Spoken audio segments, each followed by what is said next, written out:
సాధారణంగా సౌత్ ఇండియాలో సంక్రాంతి వచ్చిందంటే కొత్త సినిమాల జాతర మొదలవుతుంది. ఫ్యాన్స్ అయితే ఎవరి హీరో సినిమా హిట్ అవుతుందా అని పోటీలు పెట్టుకుంటుంటారు. అయితే తమిళనాడులో ఈ పండుగకి ఈ పోటీలు మరింత ఇంట్రెస్టింగ్ గా మారాయి.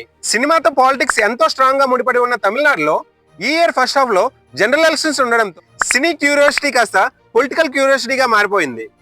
30 సంవత్సరాలకు పైగా సినీ కెరీర్ లో ఉండి పాలిటిక్స్ లో చేరిన విజయ్ దళపతి నటించిన జననాయకన్ సినిమా ఈ నెల 9న రిలీజ్ అవబోతుంది.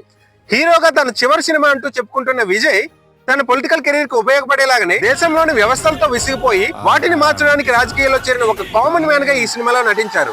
సినీ ఇండస్ట్రీలో ఉన్న వాళ్ళు పాలిటిక్స్ లోకి ఎంట్రీ ఇచ్చినప్పుడు ఇలాంటివి కామనే. ఇష్యూ అంతా ఎక్కడొచ్చిందంటే శివకార్తికేయన్ శ్రీలీల కలిసి నటించిన పరాశక్తి సినిమా ముందుగా ఈ నెల 14వ తేదీన రిలీజ్ అవుతున్నట్లు ప్రకటించారు. అయితే సడన్ గా డిస్ట్రిబ్యూటర్స్ థియేటర్ వార్నర్స్ రిక్వెస్ట్ చేస్తున్నారని చెప్తూ ఈ సినిమా రిలీజ్ ను ఈ నెల 10వ తేదీకి ప్రీపోన్ చేశారు. ఈ సినిమాను 1965లో తమిళనాడులో హిందీ ఇంపోజిషన్ వ్యతిరేకంగా జరిగిన ఉద్యమాన్ని లీడ్ చేసినటువంటి చెరియన్ అనే వ్యక్తి యొక్క జీవితాన్ని ఆధారం చేసుకుని రూపొందించినట్లుగా సినిమా యూనిట్ చెప్తుంది.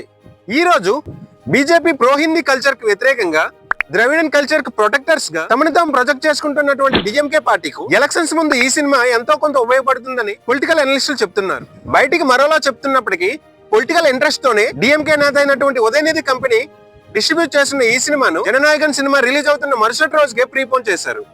మరి చూడాలి విజయ్ దళపతి జననాయకుడు అవుతాడో లేదా డిఎంకే తన పరాశక్తిని మరోసారి చూపిస్తుందో. ఇలాంటి మరిన్ని వీడియోస్ కోసం ఛానల్ సబ్స్క్రైబ్ చేసుకోండి.